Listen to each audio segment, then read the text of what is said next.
des budgets participatifs qui a démarré en 2015 ici à l'Arrache et qui a eu une forte participation des habitants de toute la ville, et surtout les habitants de la Médina. En fait, afin de bien encadrer un peu la journée d'aujourd'hui et les objectifs de cette journée, je tiens à vous donner un aperçu des étapes qui nous ont conduits ici aujourd'hui à travers des images. Les images de 4 ateliers participatifs que vous avez réalisés au cours de première année du projet. Un premier atelier participatif au cours desquels vous avez défini les règles du budget participatif. Et comme vous pouvez le voir dans ces images, la participation des jeunes de l'Arrache les jeunes de l'Arrache ont participé activement depuis le début de ce processus. Lors d'un deuxième atelier participatif, les citoyens, vous avez soumis, toujours en tenant compte du plan communal de développement et surtout de certains critères qui avaient été établis à l'avance, c'est-à-dire les budgets que nous avions à disposition, qui comme vous le savez était un budget de 60 €, et surtout aussi les temps à disposition, les délais de temps. Il fallait réaliser un projet dans les délais de temps du projet, c'est-à-dire dans les délais de 2015, lors d'un troisième atelier participatif, les responsables de la commune, du service technique de la commune, de l'Arrache, ont exposé la faisabilité des idées projets et des propositions, et ils ont arrêté la liste définitive des idées projets qui ont été soumis au vote des citoyens. Et enfin, en juillet 2015, vous avez participé nombreux à cette journée de priorisation qui a vu la participation de plus de 400 au moins des juillet.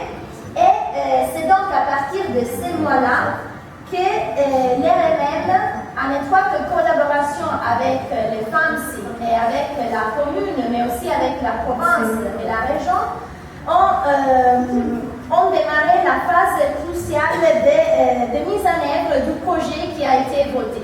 Comme vous le savez, le projet était la mise en sécurité de l'ancienne église de l'Arrache. Et ici, vous pouvez voir les premières photos que nous avons prises il y a un an, quand l'église était encore dans un état décembre 2016. Donc ça fait un an que nous travaillons sur ces dossiers.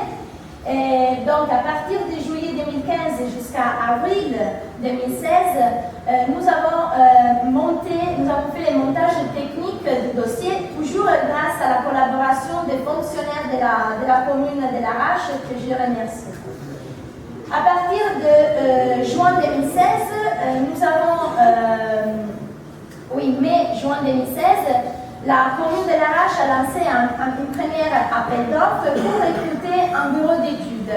C'était très nécessaire d'avoir un bureau d'études avec une expertise dans les domaines qui étaient nécessaires. Et comme vous voyez ici, donc, les critères que nous avons suivis pour choisir les bureaux d'études n'étaient pas seulement l'offre économique la moins disante, mais aussi les domaines, l'expertise dans les domaines de la réhabilitation. Nous avons reçu 3 offres, et comme vous voyez, la société qui a été la société de Tanger, Area Consulting, avec une offre de 90 000 dirhams hors taxe. Hors taxe parce qu'en fait, c'est un projet financé par l'Union européenne, donc tous les travaux sont exonérés du paiement de la TVA. Dès que nous avons recruté les bureaux d'études qui s'occupaient de la direction et du suivi des travaux, les RMM, toujours en concertation avec la commune, a lancé un deuxième appel d'offres, un appel d'offres restreint pour recruter une entreprise chargée d'exécuter les travaux. Nous avons reçu dans ces cas-là 4 offres. La première, c'était un groupe d'étrangers, mais cette offre a été écartée pour des irrégularités qui ont été rencontrées dans les dossiers. La deuxième offre, c'était l'offre de la société qui est gêne d'étrangers, qui a été la société adjudicataire du marché, avec une offre de 515 000 dirhams.